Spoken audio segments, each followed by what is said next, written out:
WorldRider, the podcast edition.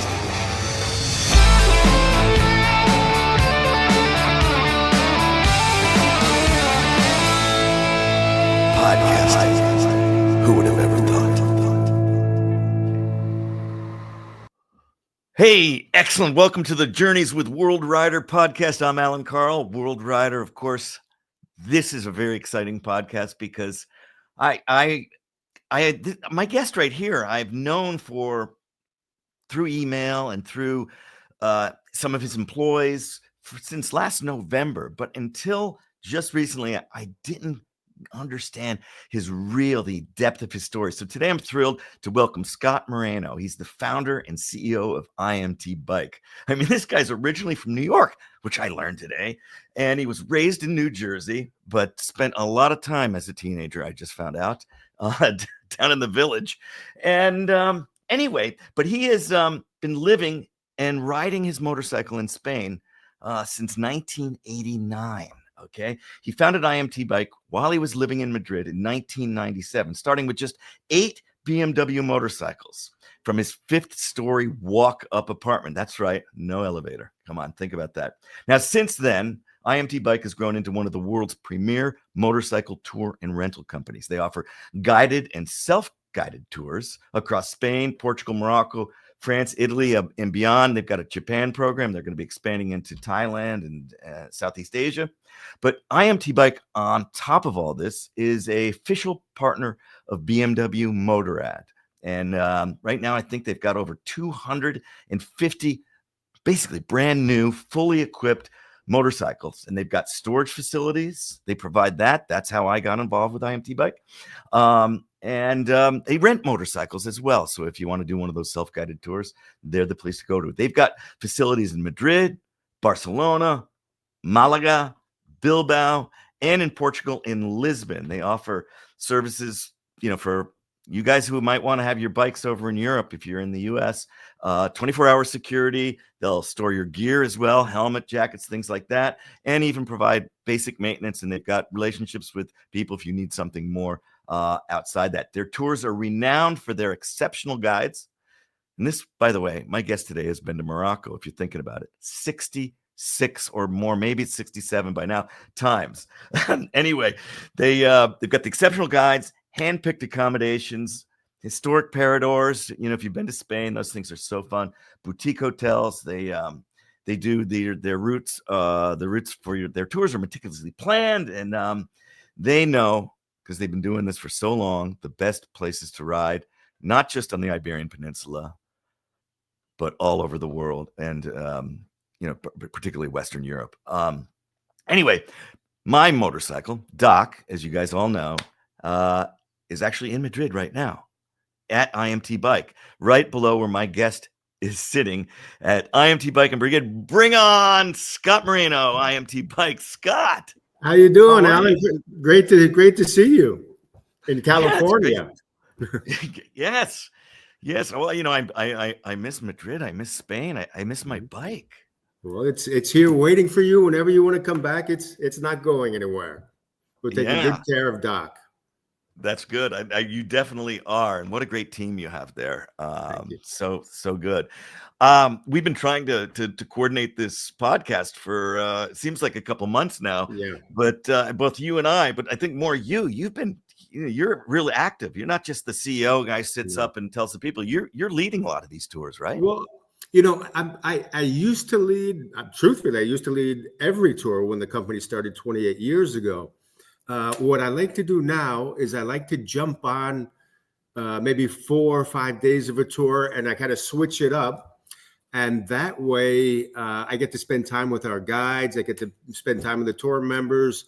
I get to see exactly how everything's going, look a little bit behind the scenes, and then I can fine tune things if I need to do it. But I'm not normally guiding the tours. I'm joining tours that are in progress. We have probably, I guess, about 15 guides. There's 35 employees, more or less, and 15 of them are guiding tours. So I get to spend time and just see exactly what they're doing. Yeah, that's awesome. Now you get to ride, and you it's almost like you're not working. You're just touring. You're just riding your bike. If you do what you love, Alan, you don't work a day in your life. Isn't it something like that? Yes. I am so fortunate. People like, oh, you ride motorcycles for a living. Well, truthfully, I work 7 days a week. I mean, this is a full-time job. I do a lot of administrative tasks, but I love motorcycles. I love traveling. I love Spain. And so I always say there are worse ways to make a living than what I do. So I'm truthfully, I'm extremely blessed, extremely fortunate. Yeah, it's interesting. I've got a very good friend. In fact, he finally, after knowing him for 15 years, very wealthy guy. He is passionate about motorsports, about cars, about motorcycles. He's done the privatized, a privateer, if you will, in the Mhm. Dakar race in South Okay. America. So yeah, and I went down and helped him as one of his crew on that race. He's done WRC. He does these crazy rallies with exotics and things like that. And his definition of freedom, so to speak, or if you Mhm. will, being free is exactly what you said. It's doing what you love. And as a good friend of mine, a fellow speaker would always say, in the company of people who love what you do as well, which in your case, your Absolutely. clients. Yeah. But Absolutely. Rob says, Alan, you are much more wealthy than I am because you have that freedom to, and in many ways, people ask, what do I do? And I ride my motorcycle for a living a bit. Yeah, for Yeah, sure. Cause it's part of my whole gig, part of my exactly. reinvention. But I want to go back in time, as a Okay. 20-year-old. I think you were you were in Richmond, right? In Correct. Virginia. University of Richmond. Mhm. And you had an opportunity to do a program through NYU, Correct. and that brought you to Spain. So take us back to your first trip and what inspired you to Okay. choose Spain. Well, I was at the University of Richmond, and I was taking Spanish, but it's hard to learn a language, in a classroom environment. So I wanted to perfect my Spanish. I investigated with my good friend Pablo a couple of different programs, and we ended up with NYU, New York University in Madrid, Spain. And we spent a semester, and then we stayed a little bit longer in Madrid. And it was such an amazing experience. It was an eye-opening experience, if you will. 20 years old in a bustling post dictator, in country Spain. There was music. There was just people dancing in the streets. Bars were open until 5, 6 in the morning. It was, for me, it was just a paradise. I fell absolutely in love with Madrid and with Spain also. So, I mean, since that experience, Spain was always on my radar. I always wanted to go back, in the future, to eventually do what I've actually done, which is end up living in Spain. The motorcycling didn't fit into the equation at that point, but that kind of, meshed in perfectly. A few years later, we worked that into the equation. Yeah, so I know that your family, you've always your friends had motorcycles and you always wanted Correct. a motorcycle. I'm going back before University of Richmond, of Okay. course. Right. And but you're probably like my dad, his point, he had a motorcycle, but he said Hmm. if you want a motorcycle, if you get a motorcycle, you're not going to be living under my roof Uh-huh. Yeah. because they're dangerous and all that. And Correct. you always wanted one, but Correct. your parents weren't as open to that idea. So what was your first bike and how'd you get it? Okay. Well, my parents, especially my mother, was not open to motorcycling. We didn't have any motorcyclist in the family, but for whatever reason, since a very young age, I always knew that I love motorcycles. When you ride a motorcycle and you stop at a traffic light and there's a mother pushing the baby stroller, and the baby turns and is just mesmerized by the two-wheel vehicle, the motorcycle. That was me since I was young. Growing up in in a small town in northern New Jersey, Mahwah, New Jersey is the name of the town, in the Ramapo Mountains. I always hung out with older kids, and they had motorcycles. So when I was 10, I started riding their motorcycles. They taught me how to ride. I asked my parents if I could have a motorcycle. You know, every single answer, every birthday, every gift-giving holiday, the answer was no. And then I think they get tired of me asking, and my mother said, you know, if you can buy a motorcycle, then you can have one, knowing that I could never buy a motorcycle. Kind of a little catch-22 going on. And so I took that at face value, and I got a paper route. I started cutting lawns and doing odd jobs until I amassed $250, which was a lot of money. This is in the mid 70s. And I bought my first third-hand, it was a Yamaha JT60 motorcycle. And that was the first bike that I had. And it was, you know, talking about freedom before, I mean, it was the most amazing sense of freedom. There's no cell phones, there's no internet, there's, you know, it gets dark out and you have to ride back to your house. But I spent the days in the mountains riding dirt bikes on trails with my friends. And it was just an amazing upbringing. It was, you know, I get goosebumps talking about it now. It was fantastic. Yeah. It's funny because what I did, in many ways, in a neighboring town, there was an older kid who could drive, and he had a motorcycle. He had a Hadaka dirt squirt, if you can remember these little dirt bikes way back. Oh, it's a Japanese bike. And me and a couple friends would pitch in, and, you know, much to the chagrin of my dad, because we never told him we're going over just to hang out at his house, but he put his bike on a trailer, and we go into Port Chester over there, and there was a dirt bike park somewhere near Port Chester back in the day. And that was my way around it. But you actually got to buy one. And what did your mom say when you show up with this white YT60? No, what I showed up with, Allan, was $250 in cash. And I said, I found a motorcycle. It's a third hand, and they're selling it, or the person selling it, for $250 in cash, and I'm going to buy that motorcycle. Of course, she said, no, you're not. I said, but whoa. But you said if I had, you know, could buy the motorcycle, then I could have it.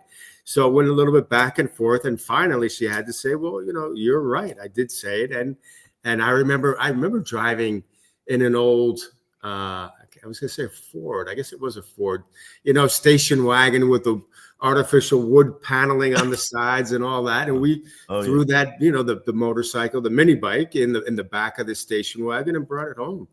And that was it. That was so, yeah. So going from that YT60 in the back of the station wagon, great visual, to you know, that, and there's so much, and I'm going to jump around in terms of your what I've learned about you, and because I know that you saw a path. You fell in love with Spain after that NYU experience. You knew you were going to get back there. You've got motorcycle in the back of your mind because you've just been fascinated since you were a kid in that stroller, and you ended up in a career that is 180 degrees from motorcycling, but somehow it brought you to motorcycling in Spain. So I'd like you to kind of share with us that journey from your first career to where you are now.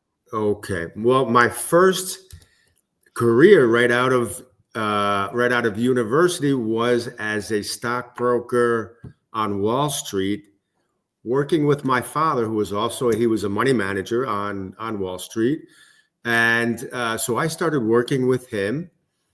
And, you know, truthfully, I've always been fascinated by the stock market. I mean, the stock market itself, I love. I mean, to me, it's fascinating. The analysis, technical analysis, fundamental analysis.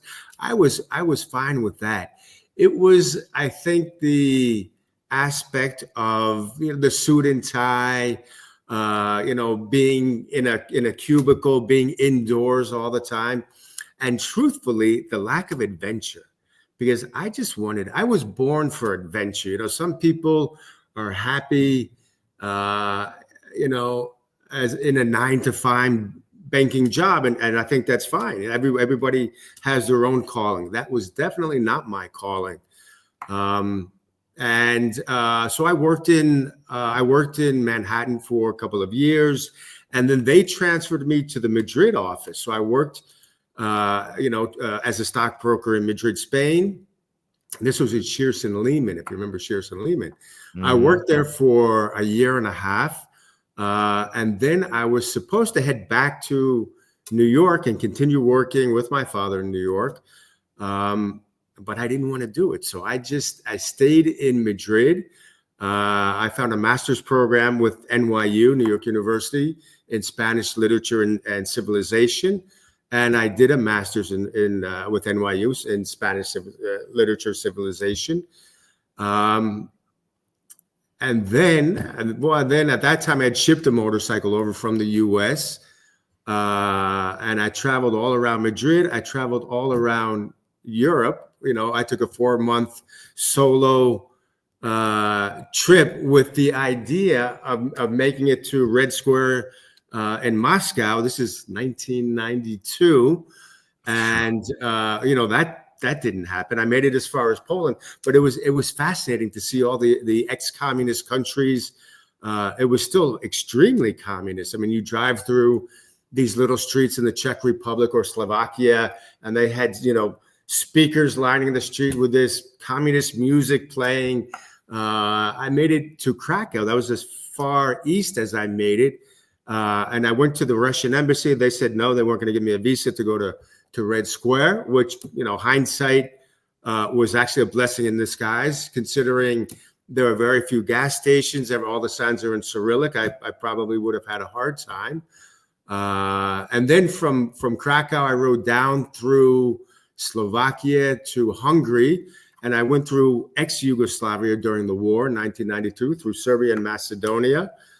I had a little bit of an experience there, ran out of gas, finally kind of escaped to Bulgaria and made my way to Greece and relaxed, and then back to Spain. And then, Allan, I think where you want to go is after doing an MBA, the only job I could get was back in finance again, because you're kind of pigeonholed. So yeah. I worked in Madrid trading currencies. I worked in Dubai. This is 1997. Nobody knew Dubai then. Nobody was talking about Dubai. Trust me, nobody knew Dubai because it was being built. I mean, I saw Dubai when it was being built. There were literally cattle cars of workers, shipped in from other countries that were building all these skyscrapers. It was crazy. It was an eye-opening experience to see how Dubai kind of morphed into what it is today. But I was trading currencies for a Swiss company. And, I was wearing the 3-piece suit again, and I had a good life. I had a Jeep. I had, a nice apartment. I had a butler. But, Allan, I was miserable. I was absolutely miserable. And then a friend of mine said, Scott, what would you like to do? And I said, I love motorcycles. I love traveling. If there were any way that I could put those two together and make a living out of it, I would love to do it. And she said, well, why don't you start a motorcycle touring company? I think there were maybe 2 or 3 motorcycle touring companies in the world at this time. I got sent back to the Madrid office and I started writing a business plan. And I wrote it in my 5th floor walk-up, old section, historical section, Madrid apartment. I wrote it from 12 at night until 2 or 3 in the morning for 4 months, traded currencies during the day. And it was probably a 100-page business plan to start Iberian Motor Tours. That was the original name of the company. So, and that's how it all began. And it's interesting, and I know this, and I think this is just hilarious. But so Iberian Motorcycle Tours, IMT Bike. So your customer base, obviously, being a lot of English-speaking people, and from the maybe geographically challenged. Correct. That you had to change the name, even though you didn't really change the name, you just made it into an acronym. But correct. What did people think Iberian was?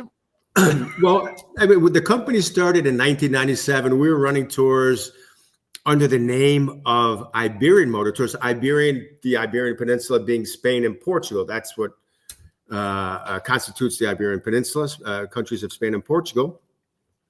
And so all our material now, it says IMT Bike, but everything said Iberian Motor Tours, but nobody could remember that. And the people would call up and they'd go, people that I rode on tours with, they'd be like, what's the name of your company again? Siberian Motor Tours. I'm like, no. It's not Siberian Motor Tours. I mean, we're not riding in Siberia. So basically the IMT comes from Iberian Motor Tours. That's how, and then I added the bike onto the end. Yeah. No, it's funny because I know that people are always fascinated when they go to a new place and have such a great experience, but fast forward to a year later, they're like sometimes challenged to remember where they've been. And I know people tell me all the time, how do you, Allan, remember all the, because I'm, whizzing out stories from all crazy places around the world. And I don't know how I remember them, but I know people are challenged. And it's funny when you think of Iberian Peninsula. Of course, I know because I've been there. But yeah, people don't know. They know Spain, they know Portugal, but Iberian Peninsula, yeah. Correct. So you were. I think this is fascinating. So you really were a WorldRider motorcyclist before you started IMT, and that in many ways was part of that inspiration. And traveling through the Balkans, through the former Yugoslavia, during that war, what was that like? Well, that was probably one of the, I would say, the longest days of my life. I guess that's the best way to sum that day up. And the day was sleeping on the Hungarian border, crossing into Serbia, and just the whole crossing into Serbia itself was an ordeal. I mean, there's tanks, there's military personnel. They asked me if I knew what I was doing. They asked me if, ignorance is bliss. I'm a young kid. And they asked me if, if I had gas coupons. I'm like, no, well, you have to buy gas coupons. I'm like, fine, I'll buy them. So they sold me all these gas coupons, and I crossed in. I went through 2 or 3 military checkpoints where they would take everything out of the bags, looking for guns. Do you have any guns? I'm like, no, I'm just trying to make my way to Greece. And when I got close to Beograd, I started to see some gas stations with no lines. I'm like, well, that's a good sign. That means, I can get gas. It's easy. And then when I got to Beograd, I saw a line that was probably 5 kilometers long, 3 miles long. And, me being the smart aleck, I'm like, well, I'm not going to wait on that line. I'm just going to go to a gas station that has no line. There you go. That's the young mentality thinking. So I passed up that gas station. I continued riding. I was on reserve, and I pulled into a gas station with no line, and I took out my gas coupon. And the attendant's like, we don't, he said it in German. He said, kein Benzin. He's like, no gas. I'm like, yeah, but I have this gas. I was a little full of myself. I'm like, yeah, but I have this gas coupon. They sold it to me at the border, and I want to use it. Like, no, we don't have gas. I'm like, well, okay, I'll go to the next one. Went to the next gas station, and the same thing. Went to the third gas station, Allan, and he said, kein Benzin. And now I'm nervous. I haven't eaten all day.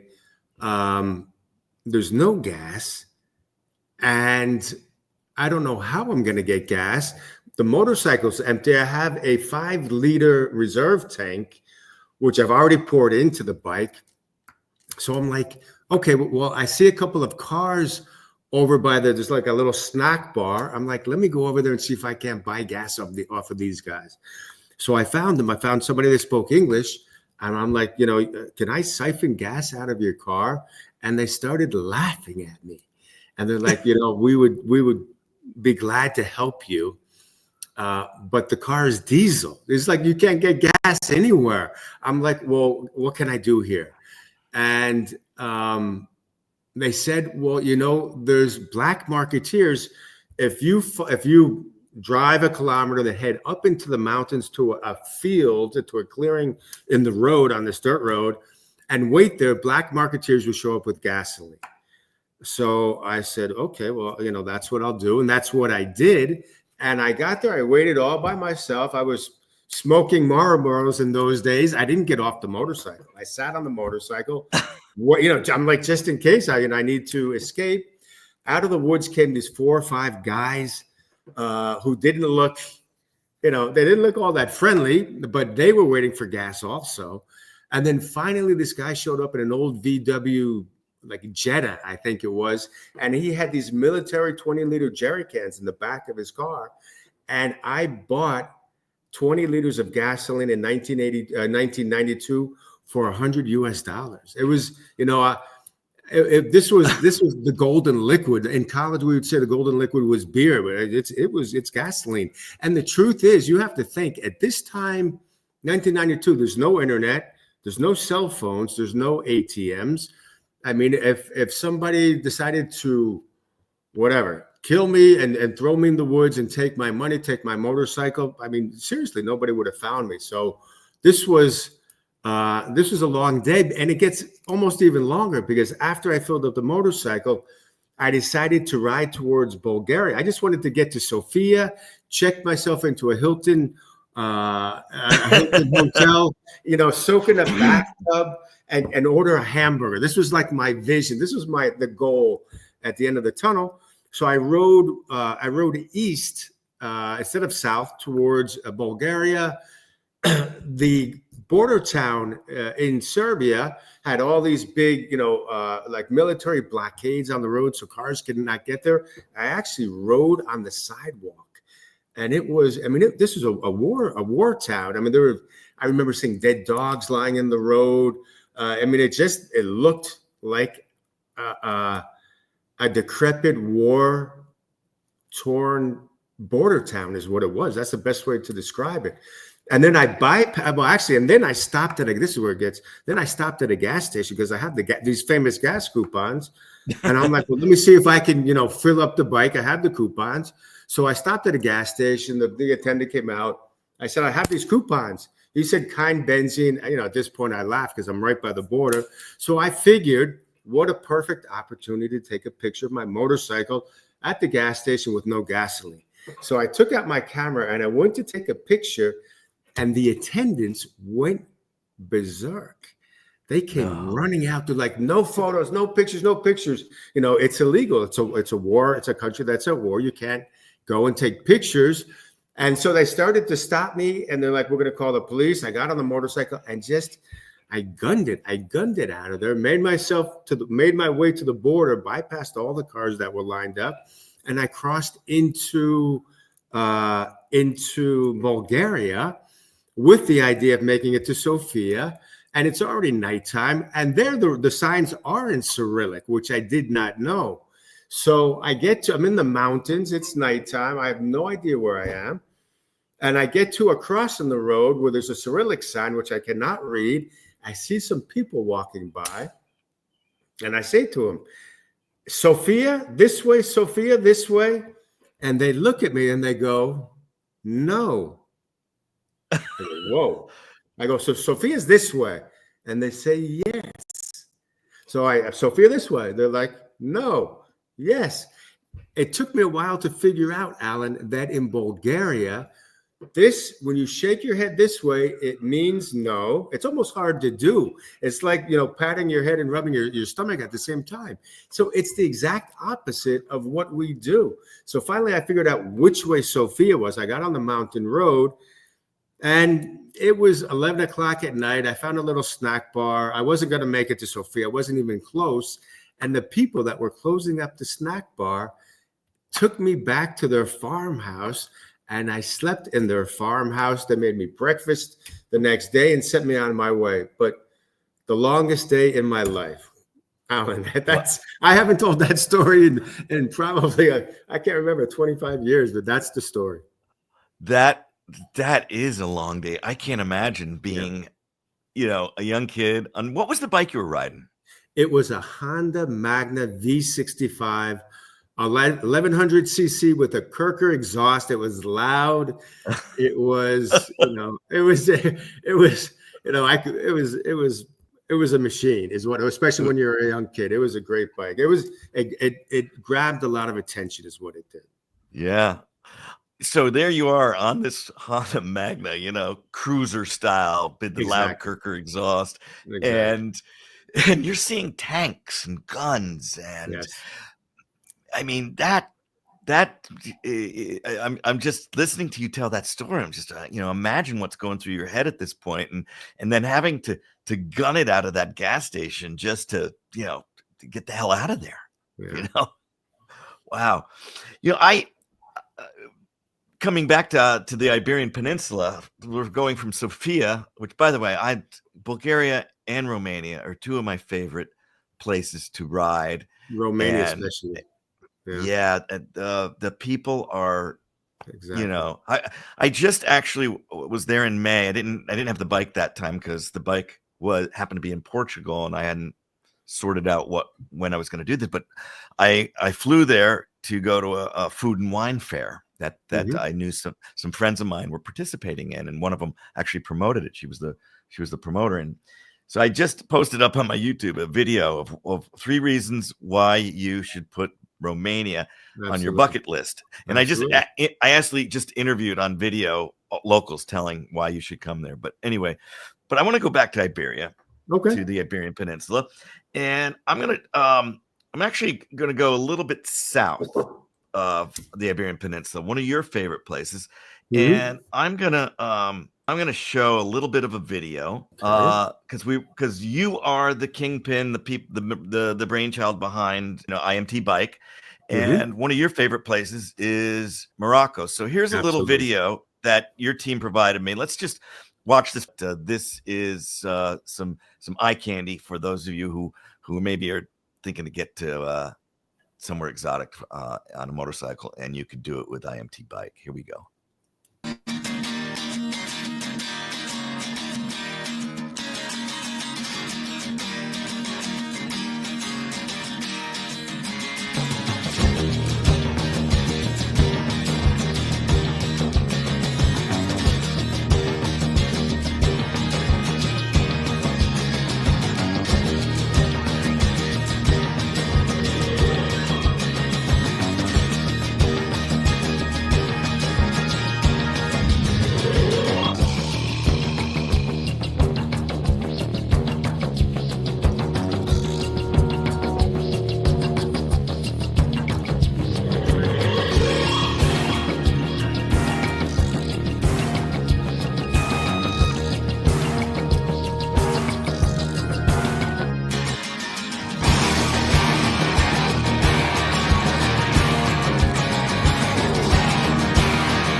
Morocco. Wow. Okay, so what were people just seeing? For those of us only listening, what did we just see? Well, you know, Morocco is such a diverse and fascinating country.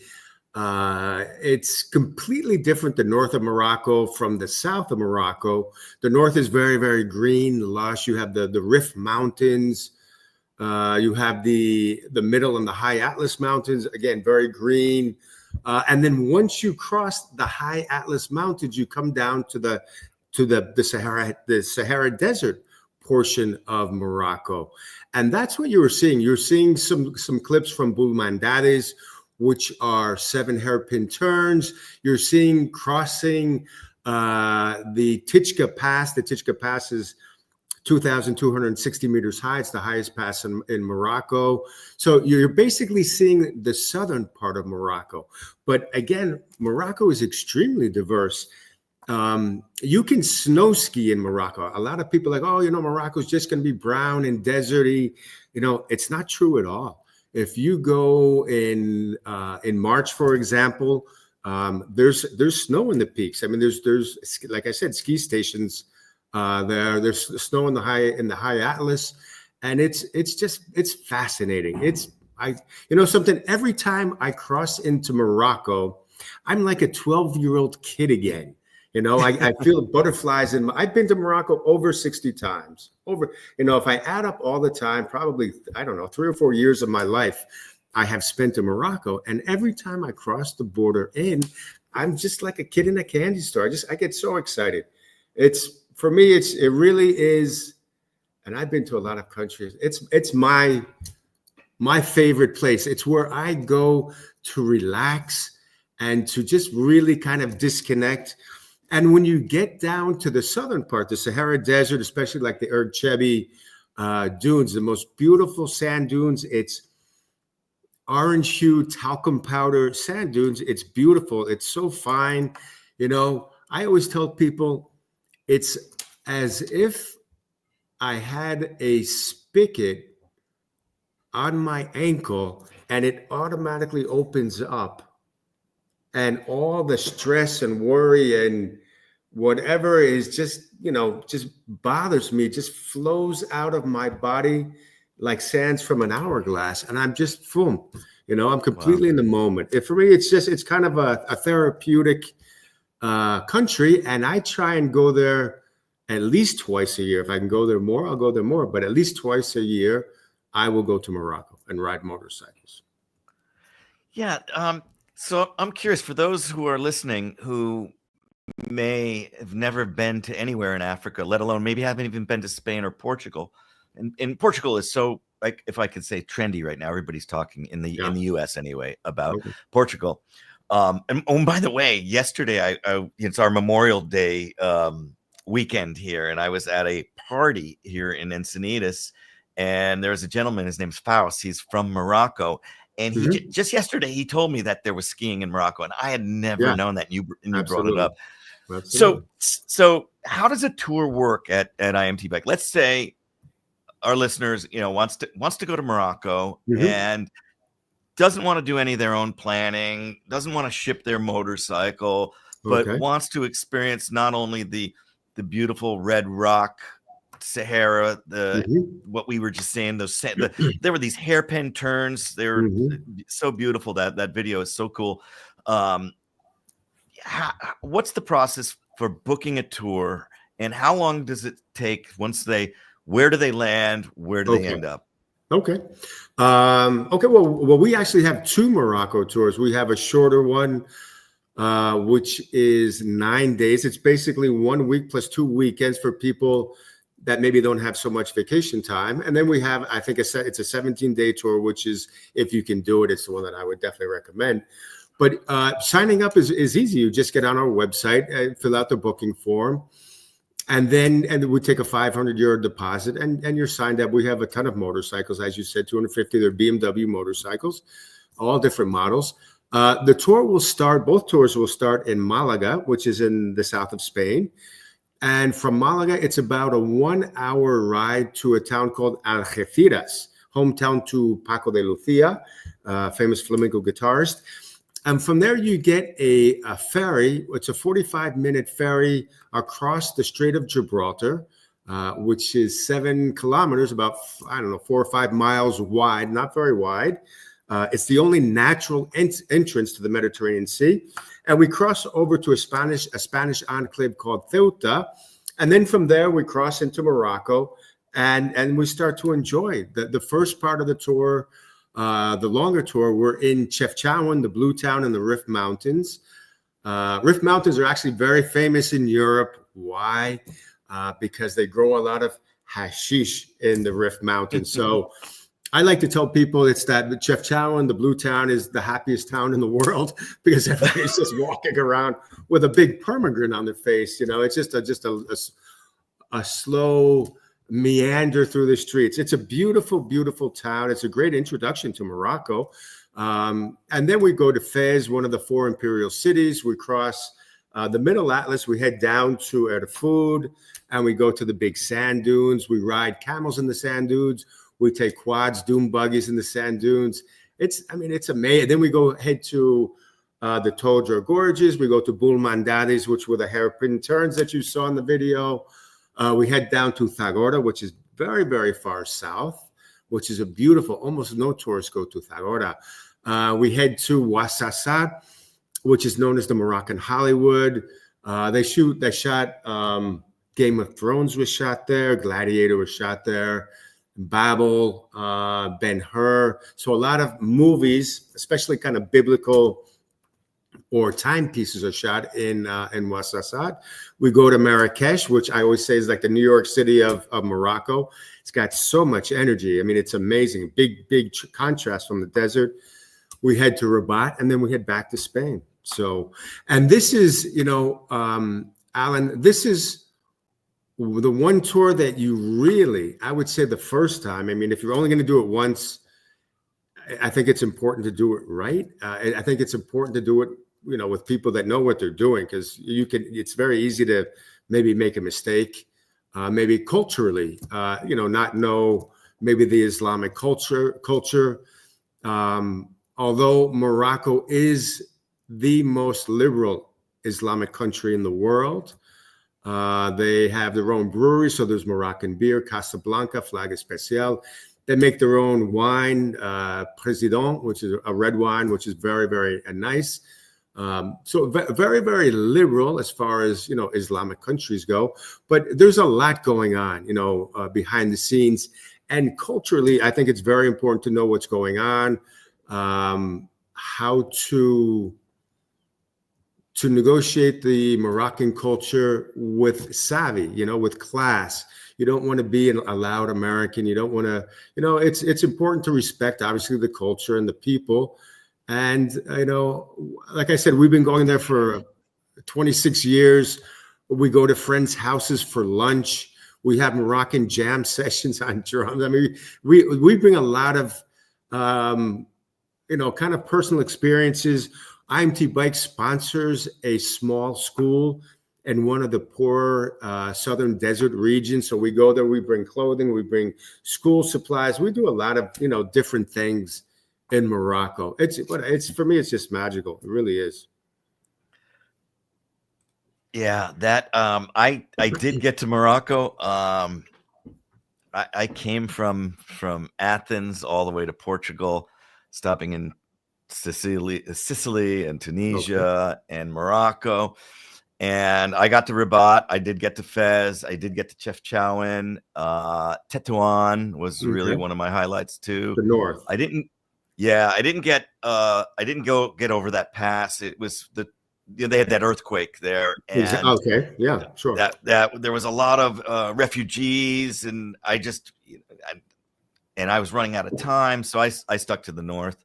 Okay. So I definitely got to get back there, Scott, for sure. In Allan, fact, I was just good. Yeah. You're so lucky. You have to leave. I always say you have to leave water in the well. You never want to take all the water out of the well. That actually comes from Hemingway. When Hemingway was writing his short stories, he said he would always stop writing a short story when he knew exactly where it was going. He would never stop because he had writer's block.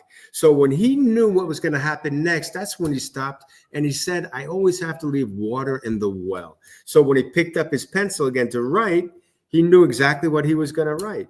So, and you have water in the well. I mean, you absolutely must come with me to Morocco. That's what you have to do. We'll have a great time, I guarantee you. We're definitely going to do that. That's going to go on. I have a little video somewhere, but I'm not going to spend time looking for it, of the Blue City. Just a little quick, like a Instagram short story. But maybe I'll edit that in later.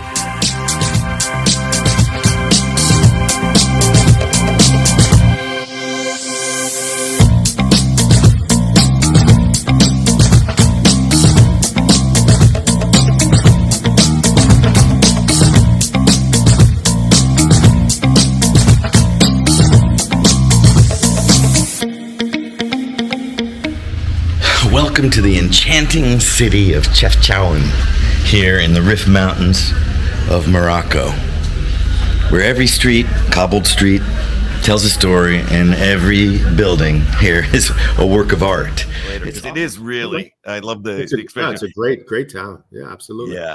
Yeah. I'm gonna for people that are considering, so not only you could book a tour and include the motorcycle, you also have self-guided tours. People can just rent a motorcycle and go on their own through Portugal and Spain. And I wanted to show let's see if this is. Allan, there's two different. I mean, you can rent the motorcycle. This is the Madrid office, and you can do a self-guided tour. Two different products, basically. And how do they? I'm showing some photographs for those who are listening. Yep. This is like these are practically brand new. 1300. They are brand new because they don't even have the stickers on them yet. So this is, I don't know what time of year this was, but this is probably brand new motorcycles that we just received. And we're just starting to, they don't have the crash bars on the side. It doesn't look like it. Can't really tell. They don't have the stickers on these have the stickers on. Yep. But these don't. Yeah, these do not. This was probably end of October. I would say this is probably like almost Halloween in the last year. Okay. And then this is my motorcycle. I'm leaving it here. Those are my aluminum panniers sitting next to my little Dock 650. And here is my bike with looking into the warehouse. And then you could probably speak. You've got this beautiful. These are support vehicles. These are support. We have 9. Support vans, and on the guided tours, the support van always goes behind us. I mean, not right behind. The last motorcycle probably won't even see the support van, but it's always riding the exact same route. It carries a spare motorcycle, spare parts, tires, toolkit, first aid kit, carries all the luggage, the client's luggage. And it's a great, in case there's any type of issue, the guide that's driving the van can solve any problem. So it's kind of a good thing to have, traveling behind you on a guided tour, especially in Morocco. It's important. Especially in Morocco, yeah. And then we're now upstairs. This is actually IMT Bike Madrid. Look at this. This is where I'm sitting. This is where I'm sitting right now, Allan. I'm in the second floor. We have, it's a comfortable office. There's a lot of Moroccan rugs. This is the jam room right here. We used to play a lot on weekends because we're in an industrial kind of warehouse park, and we're not very good. And we make up for lack of talent with volume, Allan. That's what we always tell people. So on weekends, nobody's here. We don't bother anybody. That's kind of how it works. But, we have in this particular office, there's 13 people working. And I want it to be a nice work environment. We have, I see Elisa there off to the left. You can't really see it. There's a little kind of a chill out area where people can hang out and sit down when they have meetings. There's a kitchen area that's behind us also. But yeah, that's it. Helmets. And you've got, obviously there's all first class, state of the art equipment. So helmets, riding gear, it's pretty self-contained. Yeah. And then we're back downstairs here. Sure. That's it. And then the other thing I'm just gonna bring up some more photos. I want to bring up actually a map. Okay. Here, let's see. So people can get an idea. This, of course, I cropped it so we're not really seeing Morocco. And how do you say that? It's not Ceuta, it's Ceuta. It's in Spanish, it's called Ceuta, and in Arabic, it's called Ceuta. So there's two different words. There are 2 Spanish enclaves in Northern Africa. There's Ceuta and Melilla. So these are little territories that are actually in Northern Africa that are owned by Spain, or they're owned by, it's Spanish territory. Very similar, or to be more specific, exactly the same as Gibraltar is owned by the British. That's because, as I said earlier, the Strait of Gibraltar is the only natural entrance to the Mediterranean Sea. So from a military point of view, and it's very, very, it's only 4 or 5 miles wide. So if you can control that from a military strategic point of view, then you have quite a lot of power. The man-made exit or entrance to the Mediterranean Sea would be the Suez Canal. Yes, but yeah. apart from those two pathways into the Mediterranean, you cannot enter or exit the Mediterranean Sea. Yeah. Wow. Well, and then here, as we look at Portugal and Spain, we show the 5 locations of IMT Bike, which are Bilbao in the north, Barcelona to the east on the Mediterranean, obviously Madrid, the capital, in the center, and then Malaga or Malaga? Malaga. Yeah, Malaga, which is the jumping off point for exactly. going to there. Yeah, and then go ahead. Go ahead. No, yeah, go ahead. No, go ahead. I was just going to say that all of our tours will start from a different location. Depending on what the tour is, it'll start from a different base. Is the way it works, and it really depends. We ride all year. I ride a motorcycle 365 days a year. I ride all year round. And here's kind of my claim to fame. I've never owned a car in my life. I know that's hard to believe, but I have only owned motorcycles my whole life. So, but the beauty of Spain and Portugal is you can ride all year round. And we ride in the southern part of Spain, leaving from Malaga in the cooler months, anytime from let's say October until May. Well, we can ride down south, and then you can still ride in May. It just starts to get hotter. June, July, August, it's hotter, and then June, July, we move up around Madrid. We're also in the Pyrenees and out of Barcelona, out of Bilbao for northern Spain. So we kind of take advantage of the great weather. I mean, obviously we're motorcyclists, so we want to have the best weather, comfortable riding weather with the least amount of precipitation possible is what we're looking for. And so we kind of gauge our tours depending on the climatic elements at in that part of the country at that time of year is what we do. Yeah, and the other thing, I think we've been talking a lot about Africa and Spain and Portugal, but IMT Bike also leads tours in other countries in Europe and in Asia. Yes, talk about that. Okay. Well, in Europe, we basically our core region would be from the Alps down to Morocco. So anywhere from the Alps down to Morocco is what we're touring, and we're using our fleet of motorcycles. We have different Alps tours. One is going to be new for 2026. We do Corsica and Sardinia. We do Provence and Tuscany. So all of these tours will leave from the Barcelona office, and we'll head north into these parts of Europe. And it's phenomenal riding. I mean, anywhere in Europe is just great. But the Alps are special. Provence and Tuscany, Corsica and Sardinia. I think did you say you went to Sicily or Sardinia, Allan? Sicily.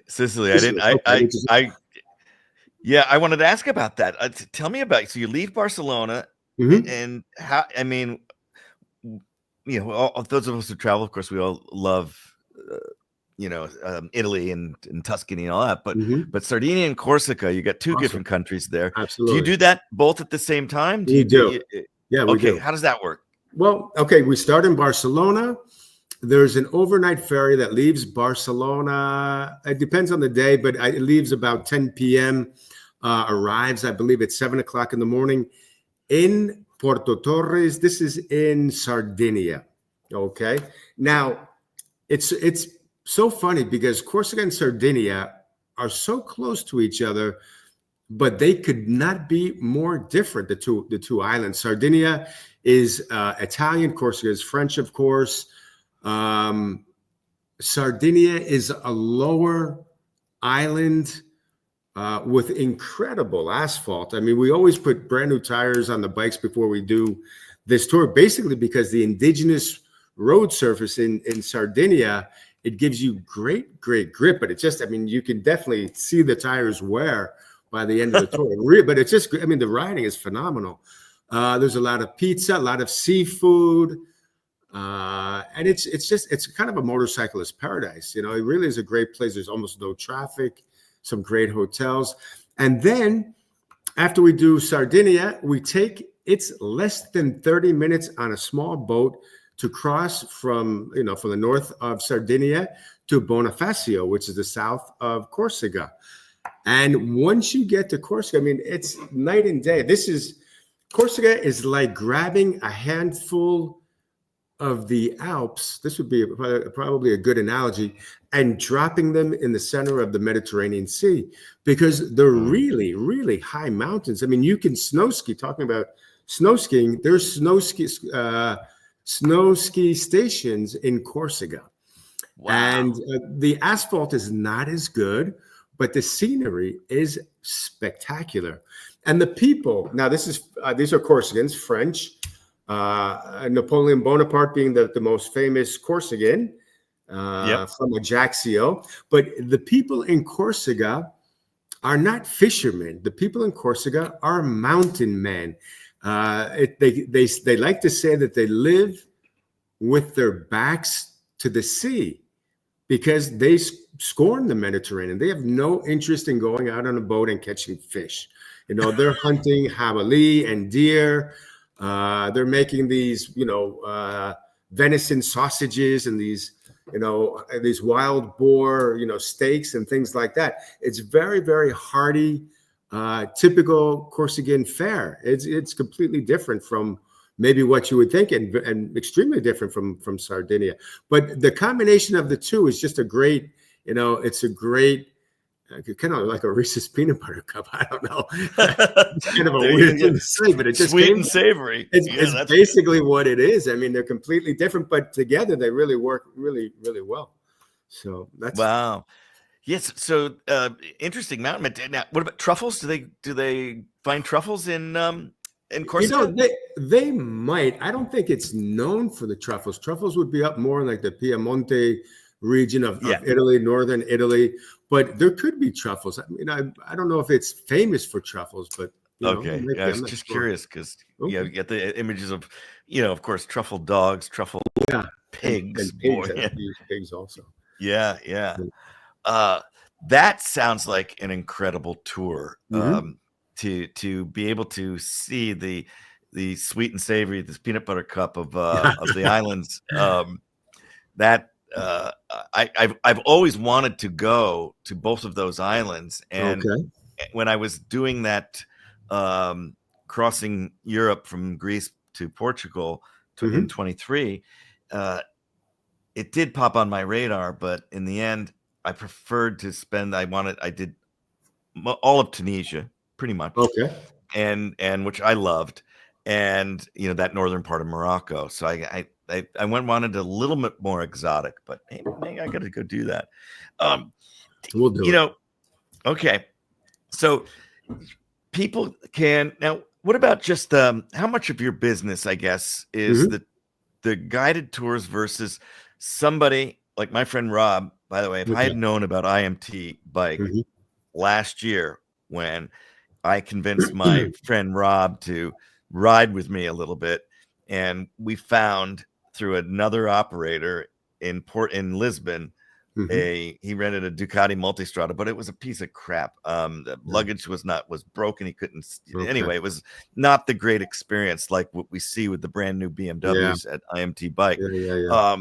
So for those people that just maybe want to come and go on their own, what kind of motorcycles do you offer, and what's the rough idea? And obviously, this podcast we're recording this here in the spring of 2025, May of Memorial Day 2025. So prices are going to change based on lots of things whenever you're listening to this. But for right now, what does that look like for a guy from Brooklyn wanting to rent a bike? A guy from Brooklyn. we get discounts to people from New York, New York City. There you go. The New York. I'm kidding. We give discounts to Mets fans. That's really what we do. By the way, me growing up in Connecticut, hardcore. Hated my dad, especially. Hated the Yankees. Of course, you're a Red Sox fan, right? No, Mets. Oh, New you York were a Mets. Mets fan. Oh, I was a Met. Yeah. Oh, I love it. Back, I love it. Yes. I love it. This is our year. This is going to be our year. Okay, so to answer your question, you can just rent just like you rent a car. I mean, you can rent a motorcycle, go on our website, fill out the form. We have 250. They're BMW motorcycles. We change the fleet. You know, I just bought 100 brand new BMWs this year. Normally, I'm rotating every 2 years, or if a new model comes out, I'll buy the new model. But I just bought 100 new bikes, so we're up to 250 right now. And we have the smallest bike is the 310. The largest one is the K1600 GT. I would say the most popular models would be either the F800 GS or the R1300 GS. Those are great bikes. The 1300 GS is the new version of the 1250 GS, of course. More or less, just a ballpark figure. Depends on how many days, because we give you a discount. If you rent more days, then we're going to give you a discount. Sure. But more or less about, let's just say 100 a day, 100 euros a day. If you rent for, let's say, for a week or something like that, ballpark figure, just say 100 to 120, depending on how many days you rent. So you can just rent the motorcycles. You can do the guided tours, like the Morocco tour, the Corsica, Sardinia, or you can do what's called a self-guided tour. Now, self-guided tour is something completely different. This is when you choose one of our existing tours. Let's say you choose Corsica, Sardinia, and you give us your dates. So let's say, Allan, you say to me, I want to do Sardinia and Corsica. Your dates are in October. I can't do it. I have a wedding or I have a family event. I want to do it in September. So you say, I want to do it. And so we will set up the tour just for you, or you and Robin and your riding friends. We take care of the hotels. We do GPS in the route. We give you tour handbook. We give you highlighted Michelin maps. We give you everything you need to do the tour on your own. And basically what I like to tell people, there's self-guided tours and then there's guided tours. And Allan, have you ever read Charles Bukowski at all? Oh, yes, of course. Yes. Okay. I thought that you might have. I love Bukowski. There's a famous Bukowski quote. He said something like, I like people, but I seem to feel better when they're not around. Okay. So that's classic Bukowski. And, some people don't want to go on a guided tour. They don't, they just want to do their own thing. They want to wake up, whenever they want to wake up. They want to go to bed when they want to go to bed. So that's the whole self-guided option. You choose your dates. We'll take care of everything. You have any problem, we have 24/7, phone hotline, and we'll help you out. Bikes are in perfect condition, of course. Getting back to the bikes, we're super meticulous on the bikes. I mean, we're sponsored by Metzler, so we just have, everybody knows, if in doubt, change it out. If you're not sure that a tire can do the amount of days that the bike's going to go out, then change the tire. It's everyone knows. If you have any doubt, change it. Put a new tire on. We don't care.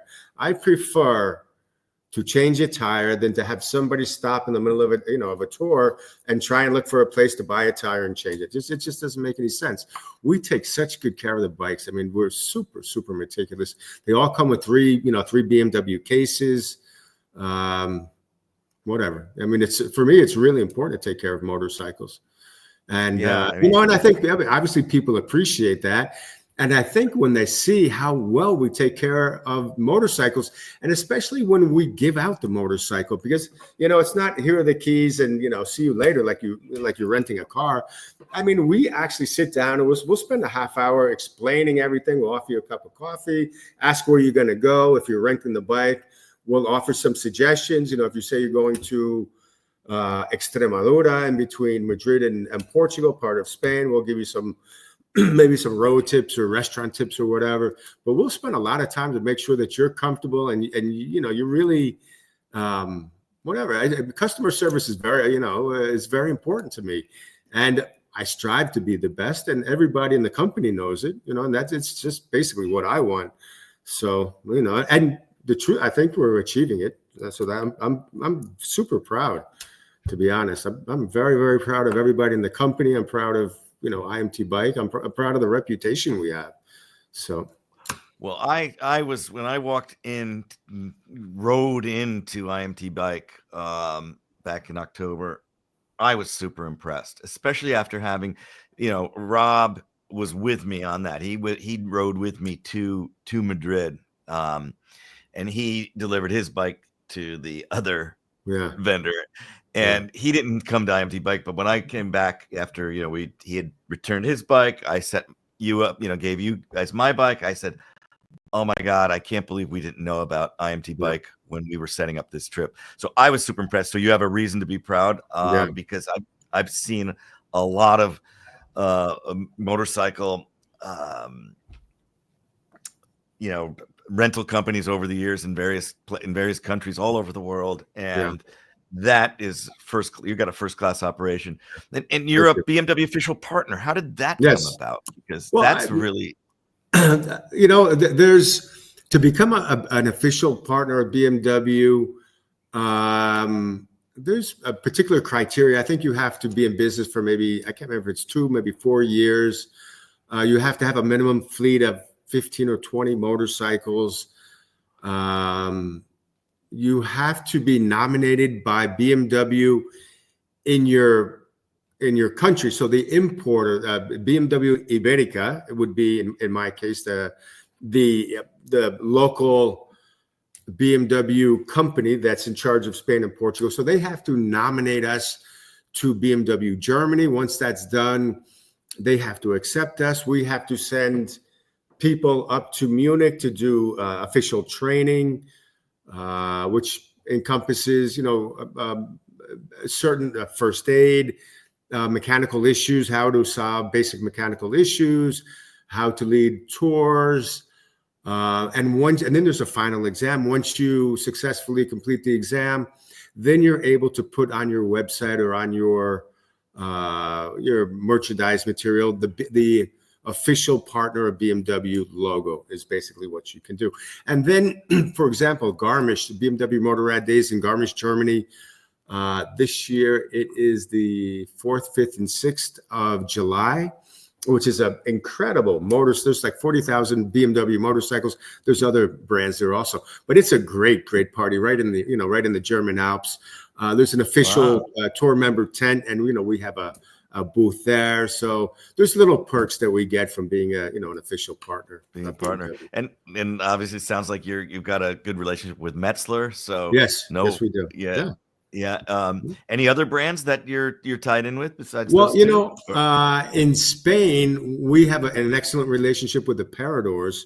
We've been using the Paradors for 28 years. That's when I first started this company. One of the first companies that I negotiated with was with, the head of the Paradors to always use Parador hotels on our tours that we do in Spain, and then in Portugal it's Posadas.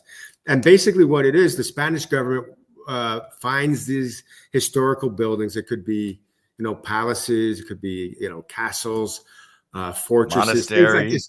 Monasteries that are in great locations. They're super, super cool buildings. And then they're refurbished into these really cool hotels. The beauty of it is there's nothing snobbish about these. Are 4 or 5 star hotels with great food, but you pull up on a motorcycle and it's not a snobbish feel to it. I mean, really is the beauty of Spain, because everybody just loves motorcycles in Spain. You pull up to a nice hotel, and the doorman will be looking at the motorcycle, checking it out. Oh, that's a great bike. And you can walk in with leathers or whatever, riding gear you have. Nobody's going to think twice. So they're very, very, very friendly hotels. It's a great hotel to use. And that's what we use for our tours in Spain and Portugal. And we're sponsored also by the Paradors. We have a great relationship with them. That's, I didn't know that. That's awesome. So my little tour last year, just, I stayed in going way back, my first trip to Barcelona, sans motorcycle, without my bike. I don't remember which Parador, but it was on the Costa Brava somewhere around there. But last year, Agua Blava is what it's called, up north from Barcelona. Yes. Okay. Awesome. That's right. Montfort. I stayed there. De Lemos, That was Fuerte de Lemos. Good. yep. And Toledo. Okay, Oh, good. what a view of the city from that one. Exactly. I mean, The best that view. that is just absolutely stunning. So when I go back this year in the fall, I'll pick your brain. I Okay. want to stay at a few more of those Absolutely. because they are stunning. And the interesting story, because you talk about arriving in Spain post dictator. I Right. mean, who was the first guy to say I got to turn some of these old decrepit buildings into hotels? Well, I have the answer to that. You want to know? Yes. Well, the answer to that, the whole history of the Paradors. The first Parador was established in 1928, and it was in Gredos, the Gredos Mountains, about an hour and a half west of Madrid. And the whole concept behind the Paradors is that the King of Spain wanted to have a nice hotel that he could stay in as he traveled around the Spanish countryside, visiting his different lands. So if you look at a map of the Paradors, you're going to see how they're spaced out strategically, so that in a car, whatever the vehicle was in 1920, it would have been a car, that he would have made it to sleep in a nice hotel, an old castle or fortress, whatever it was, the King of Spain, as he was traveling around visiting his lands. And that's the history. That's the beginning of the Paradors. Okay. Yeah, I knew it was going way back. Yeah. So 1929. That's good. They are really stunning hotels. So you got a relationship with them. Correct. When you're doing tours in the Iberian Peninsula, people get that. And the Posadas, similar concept in The Posadas in are Portugal. a similar concept, but in Portugal. Exactly. Yeah. Yeah. Great. Great writing. I wanted to, God, this is so, I mean, we're already into this, about an hour now. I'm good. So I'm good. I wanted to show one more little bit of another one of your videos. This is just to take us to a whole different place.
Okay.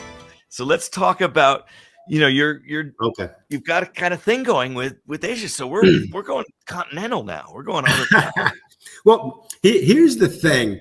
We have an 85%. This is a crazy number, but it's true. We have an 85% repeat tour member rate. So So it's extremely high, and people will come back and do the same tour again. We've had people do the same tour 2 years in a row, which is, kind of mind-boggling. But we kind of, we're always trying to think of new places to take people. So about 10 years ago, I would say we developed our global tours. And we've run tours in Colombia, South America. We've run tours in Turkey, in New Zealand. We've been to Alaska, and we've been to Japan, and also Thailand, Laos, and Vietnam. And Japan especially, we have such a strong relationship with Japan, and we use local partners. So we have a local Japanese partner. We're not shipping our motorcycles from Spain to Tokyo. That wouldn't be efficient.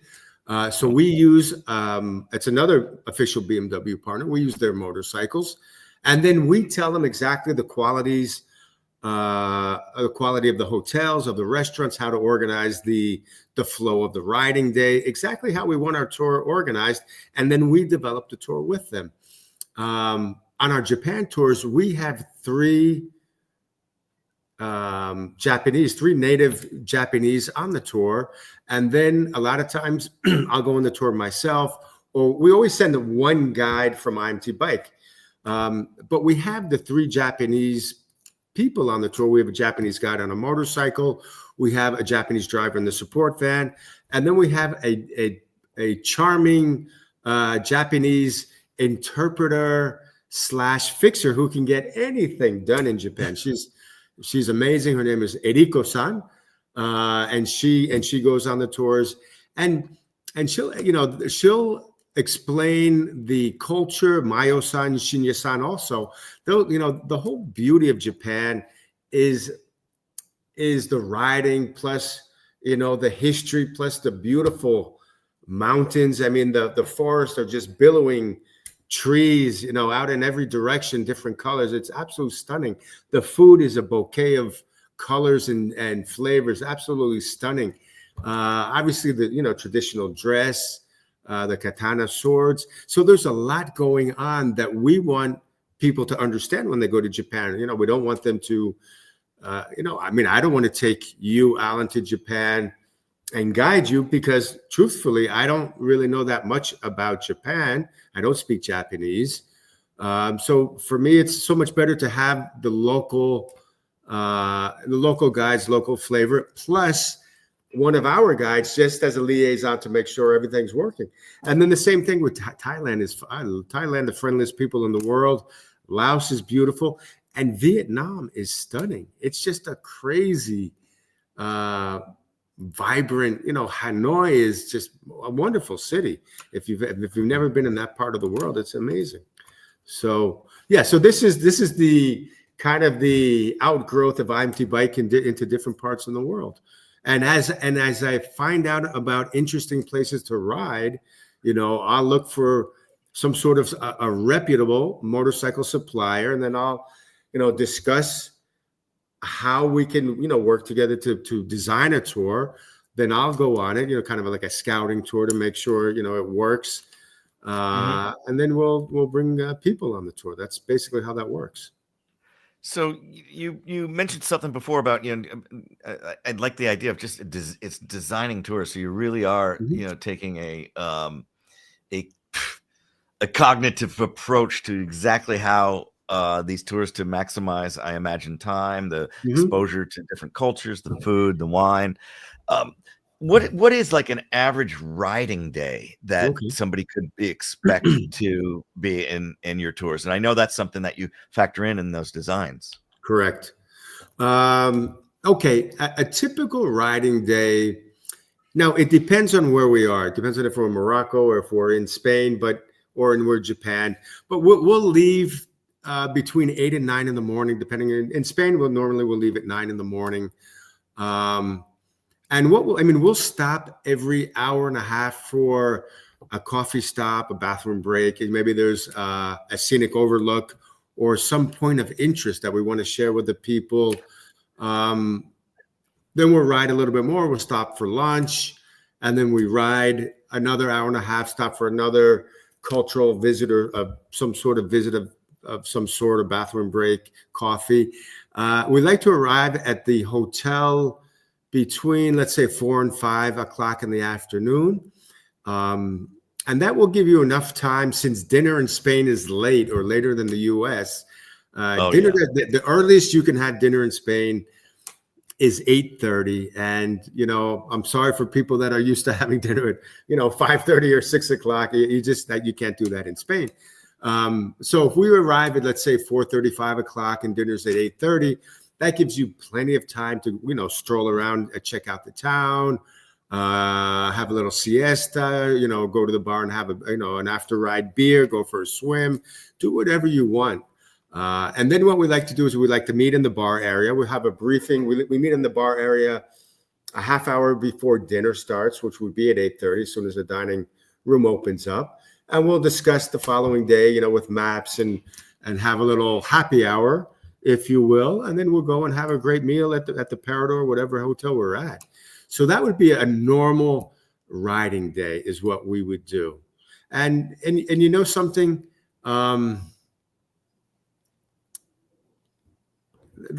for me, and I know that you're a foodie, I know you like food, so I'm just going to give you an analogy, since you talked about kind of the design process of a tour. If I were to think about the components of a tour, they would obviously be the motorcycle. I mean, you have to have a motorcycle that's in good condition.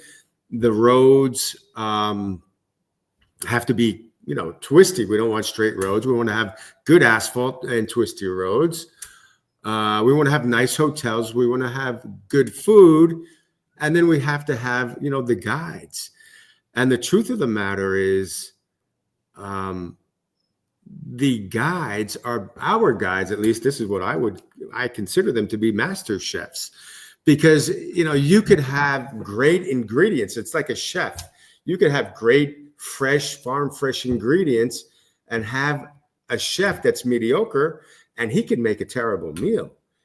Flip side, you could have a gourmet chef, Michelin star, and you could, give him the basket with, spam and whatever, and he'll make a gourmet meal. Well, this is what our guides do. This is basically what they're famous for. And the reason is because if we have 10 people on a tour, we have 10 people that want something completely different. I mean, not everybody wants the same thing when you're on a guided tour. And the beauty of our guides is they're super, super intuitive. They're very quick on picking up, what Allan is like, or what Rob is like, what Martin is like. And they're going to, see, Allan's he's well-traveled. He feels comfortable, but he likes architecture. And Rob likes food. And, Martin just wants to ride curves. So they're very, very good at picking up on exactly what people want out of a tour. And inside of one tour, they are creating 10 micro tours. So each tour is individually tailored, if you will, to what the tour member wants. And that's the beauty of our guides, basically the master chefs, if you will. So that's my analogy on the guides. No, it is so important to be a good reader of people, have that intuitive, because let's face it, I used to say, my mom and stepdad used to run tours through the Western states, the Black Hills, and but they made a joke sometimes. Well, we're really babysitters, and you need to make sure that your child, if you will, or your client is well cared for, well taken care of, and has specific needs. So that is super important. I was curious on a couple things on that. How many kilometers typically on a day, like from a 9 to 4 to 5 a day? Okay. Well, I mean, it's not so much based on kilometers, it's based on time. So if we leave at 9 o'clock in the morning, clutch is out, we will arrive at 5 o'clock. But that's with, the lunch stops and coffee breaks and all that. Kilometer wise, it could be, because these are mountain roads. Yeah. It could be 200. I would say the average day would be 200 to 300 kilometers a day. So that would be about the average distance. And you want to know something? It's kind of funny because we'll get, people from the US that'll, they're from Florida, or maybe they're from, I don't know, Nebraska, Texas, where it's really flat and straight. And they'll say, I'm an iron butt rider. And, because we ask people, if they rent a bike, we ask them, what are you planning on doing? And depending on what they tell us, we'll give them new tires or to do something to make sure that they're well prepared. But we'll have people come and say, they'll pick the bike up in Madrid and go, I'm going to ride from Madrid up to Paris. And then from Paris, I'm going to ride to Berlin. From Berlin, I'm going to go to Bucharest. And then from Bucharest, I'm going to ride, to Naples, Italy. And, and all in 6 days. And you have to tell them, you can't do that. You really have to change your chip as far as distances go when you think about riding a motorcycle in Europe. And a little known fact, Spain is the most mountainous country in the European Union. Did not know that. I bet you thought that was Switzerland, didn't you? Yeah. Well, Switzerland's not in the European Union, Allan. So it would be, no, there you go. No, but if we were talking about Europe, it would definitely be Switzerland. Switzerland is just all mountains. But you remove Switzerland and Spain is just all mountains. I mean, it's a motorcyclist paradise with great asphalt and almost no traffic. So it's phenomenal. I'm putting up that image, that sort of a relief, not of you. You can see the Sierra de Gredos, which you had talked about before, the Montes de Toledo.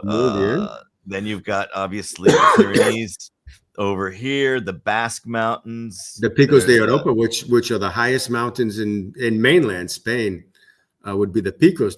They're taller than the Pyrenees. And where are they? This is if you see Will Bill. Oh, right up at the north. Yeah, it's in Asturias. This is actually where I'm going to be in 3 days. I'm going to be in the Picos, riding in the Picos.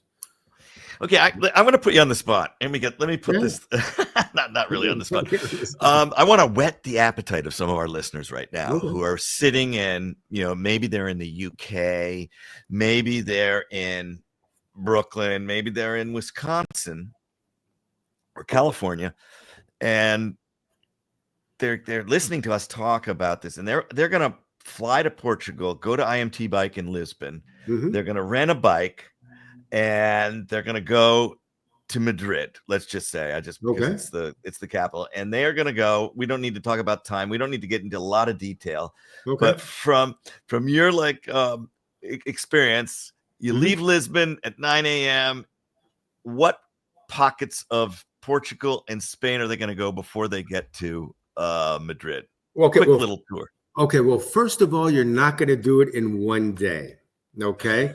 Because you could do it in 1 day, but to do it in 1 day, you'd be riding on a highway, okay? No, yeah, we're talking at least a week. So, this is the issue that I have, because a lot of people, they're going to want to go from Madrid to Lisbon, and I tell them, you're going to ride in 1 day. I tell them you're going to ride on a highway.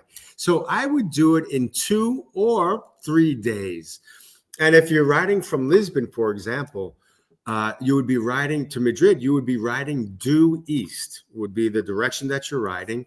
And in between Lisbon and Madrid, you have the Estrela Mountains, which are in Portugal, which are phenomenal, just beautiful, beautiful mountains. And truthfully, Portugal and Spain are kind of like, kind of the Reese's peanut butter cup. They're completely different. If you look on a map, you would think, it's the borders, an imaginary line, and the Portuguese and Spanish are, just the same. Completely different. The food is different. Architecture is different. Physically, they're even different. So the culture, of course, is different. But you would ride through the Estrela Mountains. There's some medieval. Not exactly medieval. This would be from when Napoleon controlled Spain. There are some fortress towns along the Portuguese and Spanish border, Estremoz, Elvas also. So you would see these fortress towns, and then you would come into the region of a very little known region of Spain, which is called Extremadura. And this is one of my favorite. It's kind of funny that you actually chose that route, but this is one of my absolute favorite parts of Spain. It's full of beautiful mountains. The Jerte Valley, for example, is famous for its cherry trees, and everyone flocks, just like Japan. People flock to the Jerte Valley in springtime to see just the white blanket of cherry blossoms all over. Absolutely beautiful. You come into La Vera, Jarandilla de La Vera, one of my all-time favorite towns and favorite areas.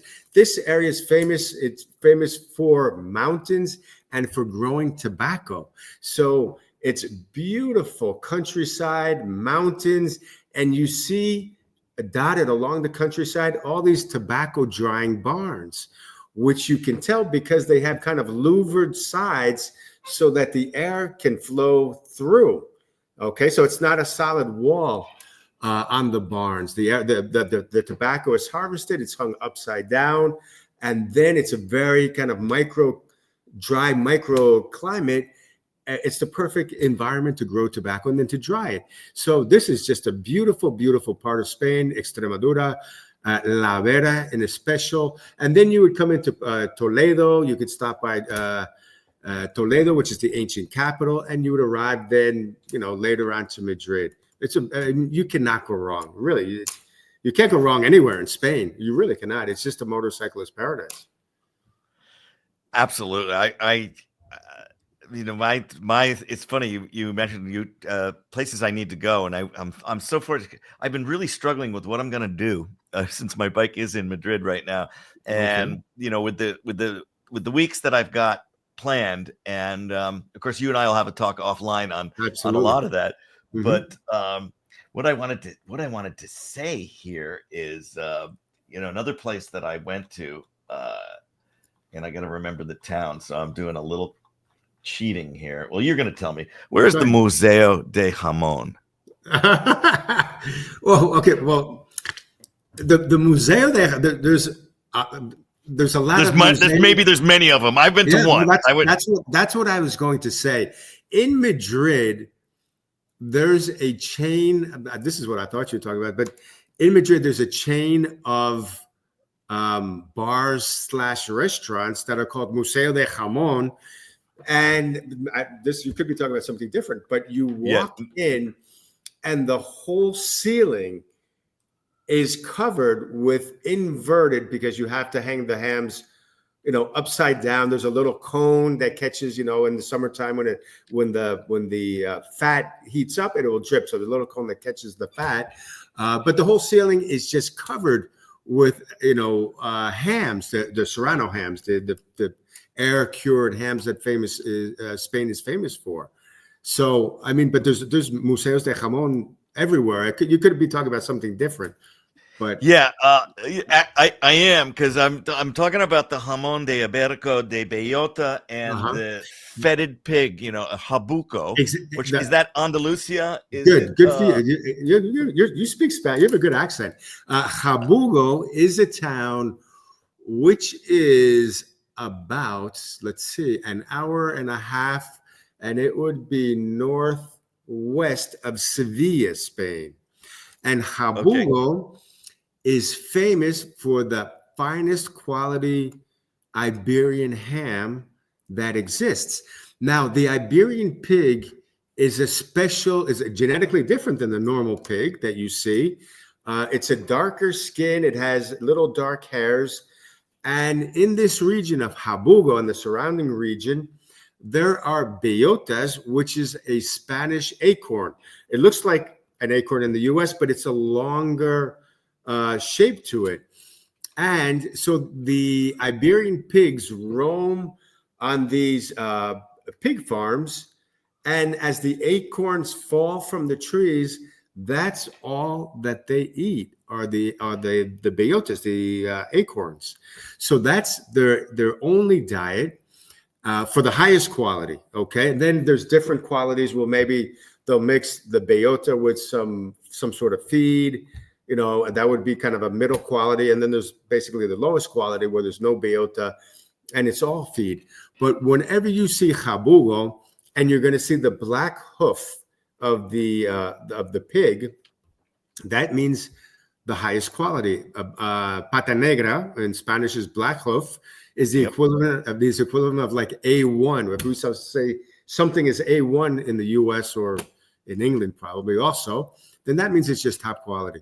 So Habugo, these pigs are then harvested, their legs, their arms, I guess you would say, manos we say in Spanish, and then their hind legs are then left in salt. They're covered in salt for, I believe it's 40 days, and that's going to take all the excess water out of the leg, and then they're hung to dry in this very dry mountain region.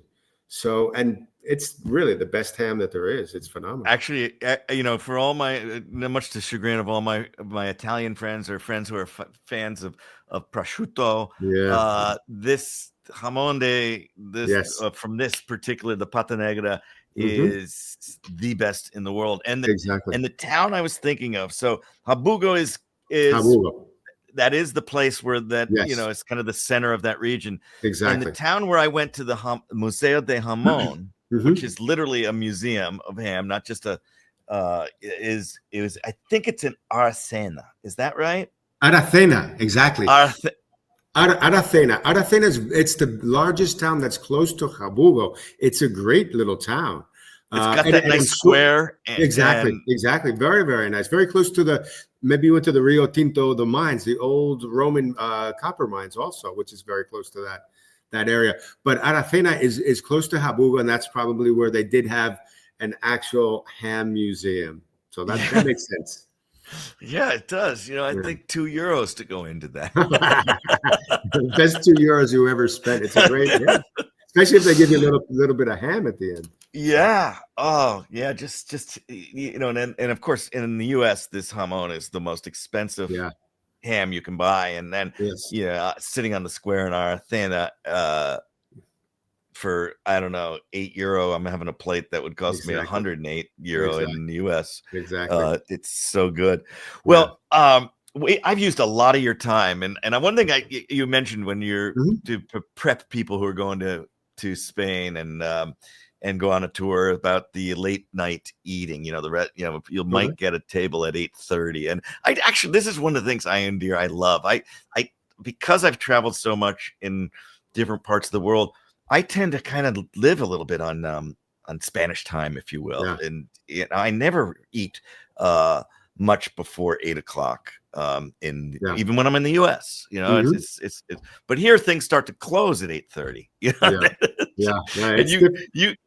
know? But it's an endearing thing, and it's kind of nice because, you know, as I you know, this is a Joe Henry. He's a musician, writer, singer-songwriter, and what he says, and I love this, he says, life is short, but by the grace of God the night is long. And in Spain, that's when I was 20 years old. That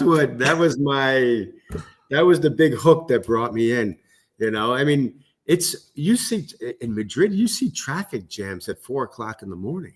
You know, it's on a weekend, not during the week. But there's so many people out and about. The night is just alive in Madrid. And, you know, people have lunch. People will have breakfast at whatever, you know, I don't know, 8:30 or 9 o'clock, something like that.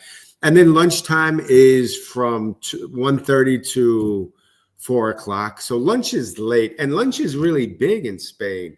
I mean, we have a big lunch, you know, it's 2 courses. And then dinner will be from 8:30 until normally 10 o'clock. Okay. But I mean, you could sit down at a restaurant at midnight in Madrid and still get, you know, you still get service basically on a weekend. So, yeah, I remember one time I was traveling in Patagonia in Argentina, and in a little town, I think I might have even been in Tierra del Fuego at that point, one of the first towns, Rio Gallegos maybe or something. Anyway, and it was a late day. It was a long day. I go into this restaurant.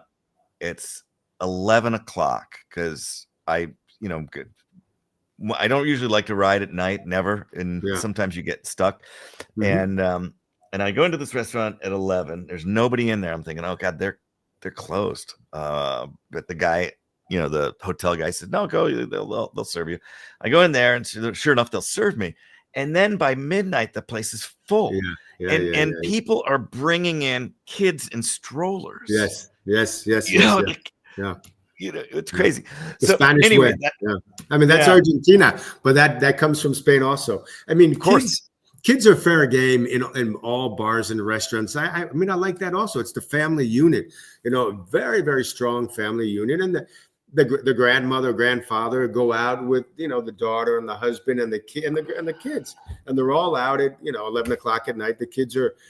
Some kids are in the stroller, and the 5-6-year-olds are running around the bar restaurant, and nobody says anything to them because that's just what they do. I mean, that's just Spanish culture.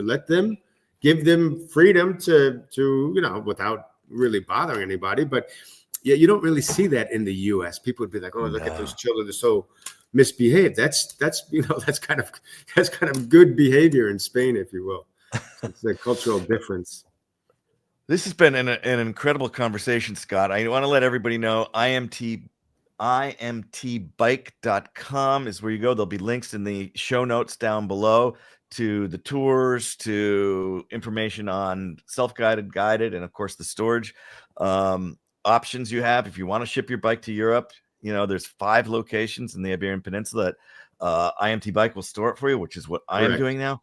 Mm-hmm. And but the last story I want to say, since we just got into this night thing, and I just loved when you gave me a little background. And I think interesting for people to know that the journey of Scott Moreno and IMT Bike did have, you did have to make this transition and at some point from obviously being in finance and business to being this motorcycle for a guy, by the way, who's never owned a car. I love this. But you did have a little stint as in a bar. Correct. And I think so. Give us that, and how did that play into the transition? Oh, we're ending this on a high note here. I see. Yeah. Okay. I bartended. Well, this is to answer your question. This is how it went. So I was a stockbroker, as I mentioned, in Madrid. I was supposed to return to New York, and then I did not return, and I started doing a master's in Spanish literature civilization during the day, and at nighttime, I bartended in one of Madrid's most famous dive bars called Atenea in Los Bajos in Argüelles. That's the region of Madrid. And it was a tequila bar. It was a rock and roll tequila bar. And it was probably, I'm just trying to think, square foot, I guess I should put it in. Maybe 80. No, it wouldn't be 80. It would be 800 square feet, about 80 square meters. I mean, which is super small, probably even smaller than that. But on a weekend, we had 7 people there working, pouring tequila shots, and we'd put on. I mean, we had the hi-fi. We were spitting vinyl back then, and it was an incredible experience. And the truth is. It was an incredible learning experience for me. And it's funny because I talk with other bartenders, or there's other people in IMT Bike that have been in worked in bars or restaurants.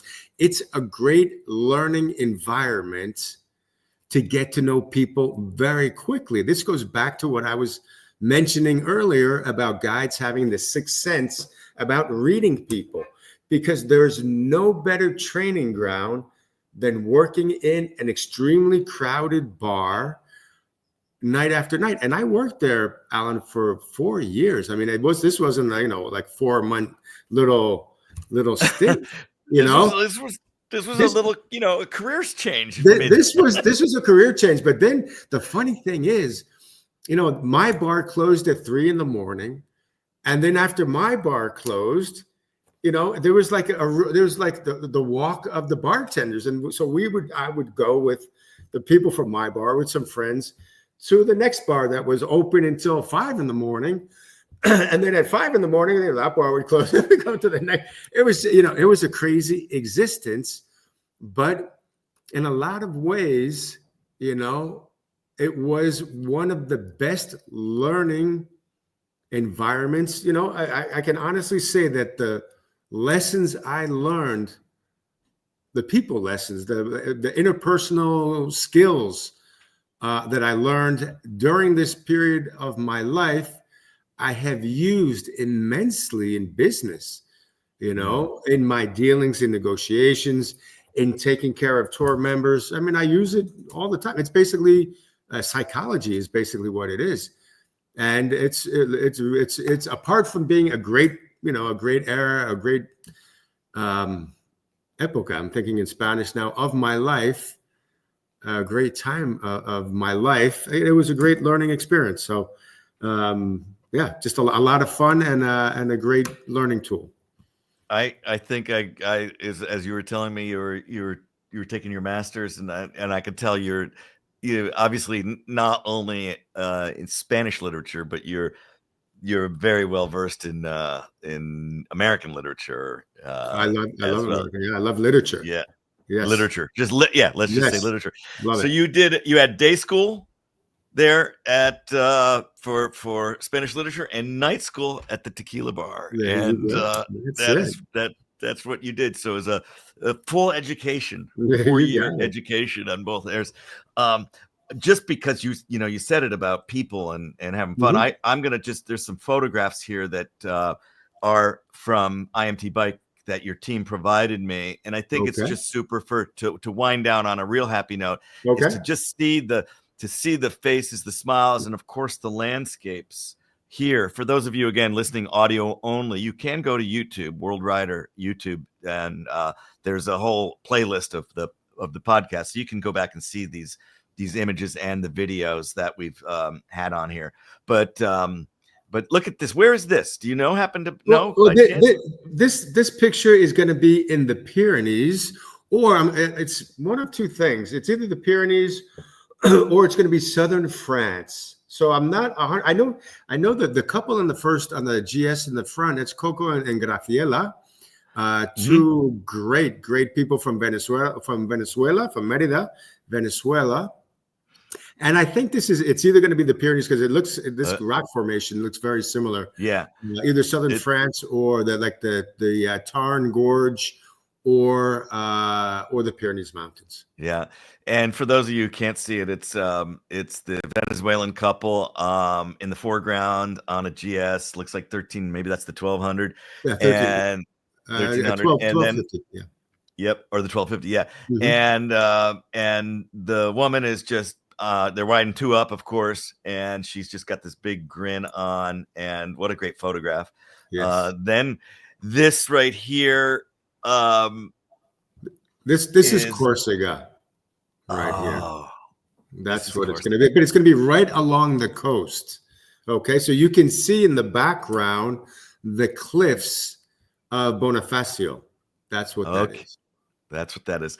And there's as we're going through, what is the minimum number and the maximum number of people on these tours? Because in this photograph, it looks like we've got about 7, 8 people. Yeah, that looks about right.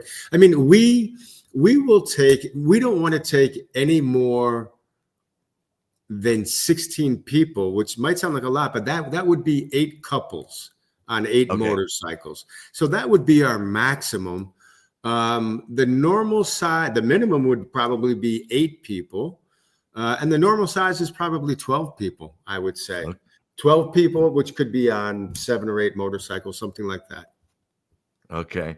And here's just another shot. The bike's coming around a nice this is Monserrate outside of Barcelona. Outside, and then you can see the IMT beautiful van mountains in the back. And then we have this is Sardinia. Sardinia. Yeah, beautiful. That's great. Again, looking down, there's the IMT bike. We can see all the bikes and the happy faces. That's kind of what I wanted to say is that look at the smiles on this group. This looks like a guy's trip. I don't know if there were women there. This is the perfect Pyrenees tour. This is because I'm on this tour. This is in the Pyrenees Mountains. This particular place is in Bielsa, a beautiful, beautiful mountain enclave surrounded by 20 waterfalls. I mean, it's absolutely phenomenal. And we have people from the U.S., from Australia, from Puerto Rico, from Mexico, and from Turkey on this tour. So it's a nice mix of people. And yeah, all guys were on this tour, but a great, super fun time. That's awesome. Well, Scott, I've used a lot of this. You can always know when these podcasts go. You don't even realize how much time has spent. That has been a good conversation. I know our listeners are going to really enjoy those stories. And there's a contact form on IMT Bike's website. So how else should people get in touch with you or your team? Obviously through the website. That's the website. I mean, imtbike.com. In English, imtbike.es for the Spanish version. And that's going to give you all the information on the guided tours, the rentals, self-guided tours, motorcycle storage. There's different contact forms. You could send us an email, tours@imtbike.com. That'll go specifically to the tours department, or rental@imtbike.com. That'll go to the rental department. If anybody wants to send an email to me personally, I'm Scott, SCOTT, @imtbike.com. Happy to receive emails and answer any questions also. Not a problem at all. Okay, and the very last thing, 3 reasons why people must get to Spain to ride motorcycles. Spain is the motorcycle paradise. I mean, there are no better roads in the world. And that's true, based on asphalt and chicanes, because chicanes is a turn that goes into a turn. So it's not a switch. It's not, switchback is a straight road, hairpin turns, so it's much more enjoyable from a riding point of view. The food is phenomenal in Spain. And Spain is like 7 different countries. So, the north of Spain has one type of food. Central Spain has a different type of food. Southern Spain, a different type of food. It's phenomenal. That's the second reason. The weather. I mean, the weather in Spain from a motorcycle, we're motorcyclists. We need good weather. I mean, it's not, Siberia might be a great place to ride motorcycles, but it's cold and snowy and it's not, that enjoyable. Spain has phenomenal weather. I could put the fourth. The people are so nice. Great Spanish people. Yeah, I will say that the people, that is the warmest thing. All right, this has been the Journeys podcast with WorldRider, Journeys with WorldRider, with Scott Moreno, the CEO and founder of IMT Bike, the leading bike tour, bike rental, and bike storage facility in Europe, probably the world, because they're not only in Europe, as you know, they're in Japan, they're doing South America occasionally, and obviously Southeast Asia with Vietnam and Thailand. So, Scott, thank you so much. I really appreciate all the time. Happy Memorial Day here. Thank you. Same to you. Same to you. And I'll look forward to seeing you in a few months. I look forward to it also. Absolutely. And all of our viewers, get to Spain, hook up with IMT Bike, and enjoy something different for a change. Thanks again, Scott. Thank you so much, Allan. I enjoyed it. Take care, everybody. WorldRider, the podcast edition.